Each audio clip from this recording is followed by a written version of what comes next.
Halo, Assalamualaikum warahmatullahi wabarakatuh. Selamat malam, salam sejahtera bagi kita semua. Pada kesempatan ini saya ingin mendoakan teman-teman sekalian berada dalam keadaan sehat walafiat dan mudah-mudahan pandemi COVID-19 ini segera berlalu di tengah-tengah kita dan kita berharap di tahun depan, tahun 2022 kita bisa menyongsong hari baru, bisa menyongsong tahun baru dengan kondisi yang lebih prima, dengan perekonomian yang bergeliat. Dan tentunya kita berharap di tahun 2022 nantinya kehidupan kita kembali normal dan pandemi COVID-19 ini segera berlalu di tengah-tengah kita semua.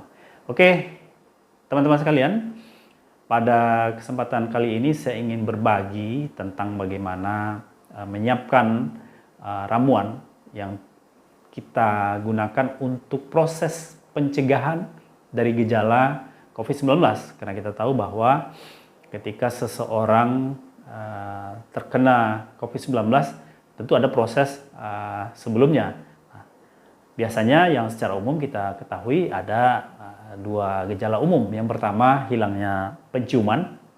Ya, jadi setelah diberikan berbagai macam bau-bauan, wangi-wangian, itu tidak tercium sama sekali. Nah, itu gejala umumnya. Kemudian yang kedua, hilangnya indera perasa. Jadi ketika kita memakan sesuatu, meminum sesuatu, itu tidak terasa, jadi seperti hambar ya.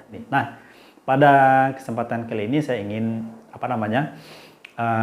berbagi sedikit pengalaman tentang bagaimana membuat sebuah ramuan sederhana ada di sekitar kita, bahan-bahannya ada di sekitar kita untuk proses pencegahan. Jadi sekali lagi adalah proses pencegahan dari gejala yang ditimbulkan oleh COVID-19 ini, yaitu hilangnya indera penciuman dan hilangnya indera perasa.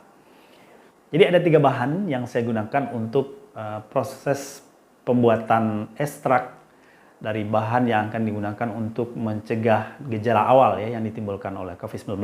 Yang pertama adalah daun sirih, kemudian yang kedua adalah buah jeruk nipis atau jeruk lemon juga bisa digunakan. Kemudian yang ketiga nanti kita campurkan sedikit dengan madu pahit. Nah, pertama kita mengambil daun sirih, ya biasanya saya menggunakan ganjil. Yang pertama 3, bisa 5, bisa 7 dan seterusnya.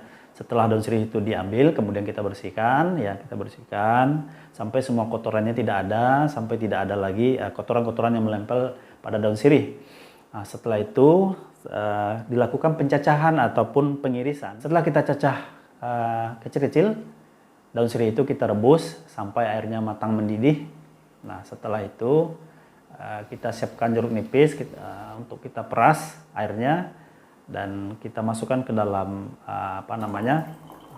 wadah yang telah kita siapkan untuk bisa gelas ya, atau bisa wadah yang lain yang tergantung jumlah volume air yang kita gunakan. Kalau misalnya volume airnya 1 atau setengah liter, maka tentu kita membutuhkan wadah yang agak lebih besar supaya lebih bisa menampung air yang akan kita gunakan untuk proses pencegahan gejala awal dari COVID-19 ini.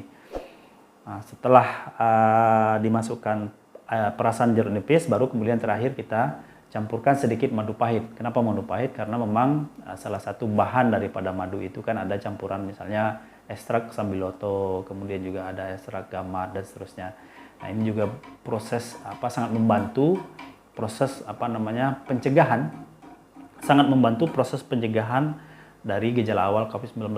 Biasanya setelah kita meminum ekstrak dari 3 bahan ini, penciuman kita kembali sedikit pulih, kemudian indera perasa kita kembali sedikit normal, dan kalau kita rutin meminumnya 5 hari atau 1 minggu, insya Allah gejala dari COVID-19 itu bisa kita minimalisir.